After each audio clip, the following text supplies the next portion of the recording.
हर हर महादेव, जय भोलेनाथ। नमस्कार, मैं साधना पांडे मार्गदर्शन पे आपका स्वागत करती हूँ। दोस्तों, मैं बात करूँगी कि जीवित पुत्रिका व्रत में पूजन सामग्री क्या लाएं, कैसे लाएं, जो कि बहुत महत्वपूर्ण व्रत है। आप सभी जानते हैं कि पुत्र की दीर्घायु के लिए, लंबी आयु के लिए आज जीमूत वाहन की पूजा की जाती है।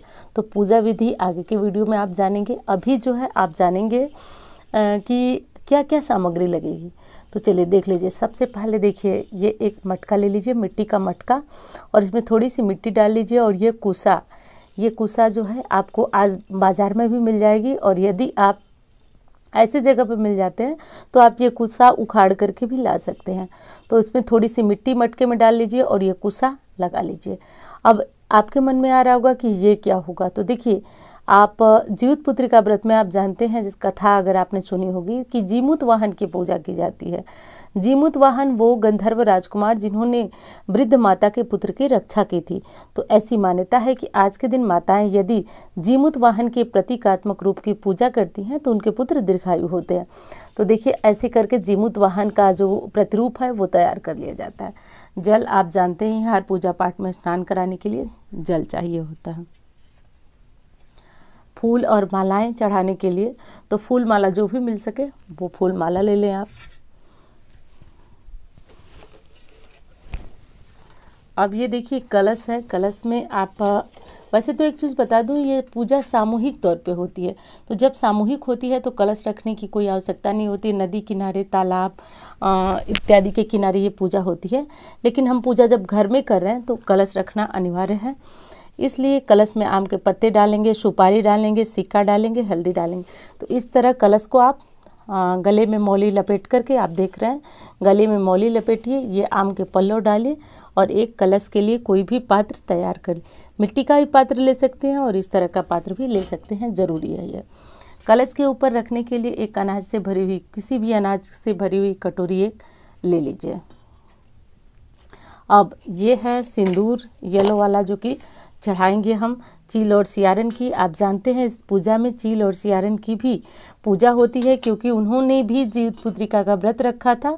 तो ये कथा जब आप सुने होंगे। और हाँ, ये एक माला होता है जिसको कि जिउतिया या फिर जितिया, अलग अलग जगहों पे अलग अलग नामों से जानी जाती है। तो आप इसको ना ये बाज़ार में मिल जाती है, और किसी कारण से यदि नहीं मिले तो जो मौली धागा होता है रक्षा का, उससे भी इस तरह की जितिया बना सकते हैं। तो ये ले लीजिएगा, ये बहुत ज़रूरी है। और माचिस जो है दीपक प्रज्वलित करने के लिए, और एक दीपक कलश पे रखने के लिए। और ये है रक्षा सूत्र। आप जानते हैं, यदि हम वस्त्र नहीं समर्पित कर पाते तो रक्षा सूत्र को ही हम वस्त्र मानकर भगवान को या फिर पूजा में समर्पित करते हैं। और ये देखिए 2 सुपारी हैं, जिनको कि जैसा मैंने अभी नाम लिया, चील और सियारन। तो ये आम के पत्ते पर हम, जैसे हमने जीमूत वाहन को तैयार किया, वैसे ही प्रतीक रूप में चील और सियारन को हम पान के पत्ते पे तैयार करेंगे। अक्षत चढ़ाना ज़रूरी होता है जीमूत वाहन को, चील सियारन को। तो ये चीज़ हो गई सारी सामग्री। अब भोग लगाने के लिए देखिए, चीनी के लड्डू भी चढ़ाए जाते हैं, सफ़ेद मिठाई भी चढ़ाई जाती हैं। तो जो चीज़ें आपको समझ में आए वो चढ़ाइए। और यदि आपके यहाँ कुछ विशेष चीज़ प्रसाद में चढ़ती है तो वो भी नैवेद्य रूप में आप चढ़ा सकते हैं। और आप तो जानते हैं, कोई भी पूजा हो तो जो मौसम के फल होते हैं वो भी भोग रूप में ज़रूर चढ़ाए जाते हैं। हाँ, एक चीज़ और देखिए कि जो हम लोग चील और सियारन की पूजा करते हैं, तो कई स्थानों पर जो है चील सियारन को ये साड़ी चढ़ती है, साड़ी और सिंदूर बिंदी। और ये जो कपड़ा है ये हम जीमूत वाहन को चढ़ाएंगे। तो और यदि आप चाहें तो इसके जगह पे आप सिंदूर बिंदी के जगह पे और सारी श्रृंगार सामग्री अर्पित कर सकते हैं। तो चील और सियारन को ये श्रृंगार सामग्री समर्पित करने से बच्चे दीर्घायु होते हैं, और उनकी कथा सुनने से भी बहुत अधिक पुण्य की प्राप्ति होती है। तो दोस्तों, ये जो है सामानों की लिस्ट थी। यदि आप मंगवाना चाहें तो आप इसको मंगवा सकते हैं। और ये सामान बहुत ज़रूरी है, बहुत हेल्प करेगा आपकी पूजा के लिए, यदि आप लिस्ट बना लें तो। तो दोस्तों बहुत सारे प्रश्न आ रहे हैं कि हमें जीवित पुत्रिका का व्रत किस दिन रखना चाहिए।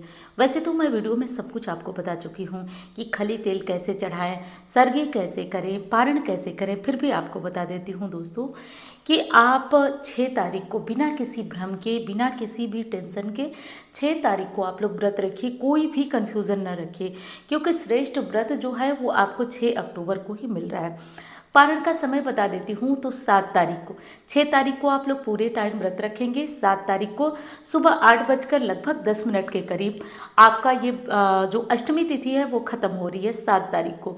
उसके बाद हम लोग पारण कर सकते हैं। तो पारण का समय भी आपका बिल्कुल स्पष्ट हो गया। और 6 तारीख को ही आप व्रत रखिए, किसी के कहने में या फिर भ्रम में पड़ करके गलती ना करिए। लेकिन फिर भी आपके यहाँ आपके क्षेत्र में यदि 7 तारीख को व्रत होता है तो क्षेत्रीय मान्यता बहुत आवश्यक है, आप लोग वही मान्यता रखिए, ठीक है। अब दूसरी चीज़ है दोस्तों कि इन सामग्रियों में से जो मैंने अभी दिखाई है आपको, यदि कोई चीज़ आपकी कम पड़ जाती है तो उसके बिना भी पूजा हो जाती है। अकेले पूजन के लिए ये सामग्री पर्याप्त है। और यदि आप सामूहिक रूप से पूजन करती हैं तो जैसे कि ये लोटे का कलश वगैरह आपको आवश्यकता नहीं पड़ता है। तो दोस्तों आपको वीडियो पसंद आती है तो एक लाइक ज़रूर करिएगा, चैनल को भी सब्सक्राइब ज़रूर कर लीजिएगा। इस तरह की वीडियो आपको आगे भी मिलते रहे, इसके लिए ज़रूरी है कि चैनल के साथ जुड़े रहे। तो चलिए मिलती हूँ अन्य वीडियो में। धन्यवाद।